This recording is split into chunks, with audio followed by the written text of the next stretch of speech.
ಗದಗ ಜಿಮ್ಸ್ ಆಸ್ಪತ್ರೆಯಲ್ಲಿ ಅಂದವನ್ನು ಹದಗೆಡಿಸುತ್ತಿರುವ ಗುಟ್ಕಾ ಕಲೆಗಳು. ನಮಸ್ಕಾರ ವೀಕ್ಷಕರೇ, ಸಿಟಿ ನ್ಯೂಸ್ ಕನ್ನಡ ಚಾನಲ್ಗೆ ಸ್ವಾಗತ. ನಾನು ನಿಮ್ಮ ಸಂತೋಷ್ ನಾಗಮ್ನವರು. ವೀಕ್ಷಕರೇ, ಗದಗ ನಗರದ ಸರ್ಕಾರಿ ಜಿಮ್ಸ್ ಆಸ್ಪತ್ರೆಯಲ್ಲಿ ಸ್ವಚ್ಛತೆಯ ನಡುವೆ ಎಲ್ಲೆಂದರಲ್ಲಿ ಸಾರ್ವಜನಿಕರು ಗುಟ್ಕಾ ಎಲೆ ಅಡಿಕೆ ತಿಂದು ಉಗುಳುತ್ತಿರುವ ಕಲೆಗಳು ರಾರಾಜಿಸುತ್ತಿವೆ. ಮೇಲಿನ ಮಹಡಿಯಿಂದ ಸಾರ್ವಜನಿಕರು ಹಾಗೂ ರೋಗಿಗಳು ಎಲ್ಲೆಂದರಲ್ಲಿ ಗೋಡೆಗಳಿಗೆ ಉಗುಳುತ್ತಿರುವ ಪರಿಣಾಮ ಇದು ಕೆಳಗಿನ ಎಲ್ಲ ಮಹಡಿಗಳ ಗೋಡೆಗಳಿಗೂ ಸಹ ಸಿಡಿದು ನೋಡಲು ಅಸಹ್ಯ ಎನಿಸುತ್ತಿದ್ದು, ಕಟ್ಟಡದ ಗೋಡೆಗಳ ಅಂದವನ್ನು ನಿಜಕ್ಕೂ ಹದಗೆಡಿಸಿದ್ದಾರೆ. ಇಂಥವರ ವಿರುದ್ಧ ಸೂಕ್ತ ಕ್ರಮ ಕೈಗೊಳ್ಳಬೇಕೆನ್ನುವುದು ಸಾರ್ವಜನಿಕರ ಆಗ್ರಹವಾಗಿದೆ. ಇದು ಹೊರಗಿನ ಗೋಡೆಗಳ ದುಸ್ಥಿತಿಯಾದರೆ, ಇನ್ನು ಒಳಗಿನ ವಾರ್ಡ್ ಅಕ್ಕಪಕ್ಕದಲ್ಲಿಯೂ ಸಹ ಹೊರಗೆ ಮೂಲೆಗಳಲ್ಲಿರುವ ಜಾಗಗಳಲ್ಲಿ ಸಾರ್ವಜನಿಕರು ಗುಟ್ಕಾ ಹಾಗೂ ಎಲೆ ಅಡಿಕೆ ಜಿಗಿದು ಉಗುಳಿದ್ದು ನೋಡಲು ಅಸಹ್ಯ ಹುಟ್ಟಿಸುವಂತಾಗಿದೆ.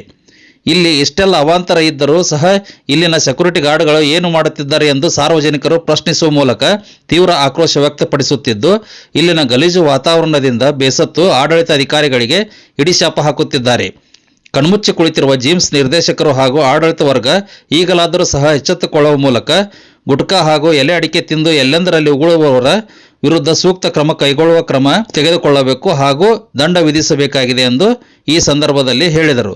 ವರದಿಯನ್ನು ನೀಡಿದವರು ಚಂದ್ರಶೇಖರ್ ಸೋಮಣ್ಣವರು.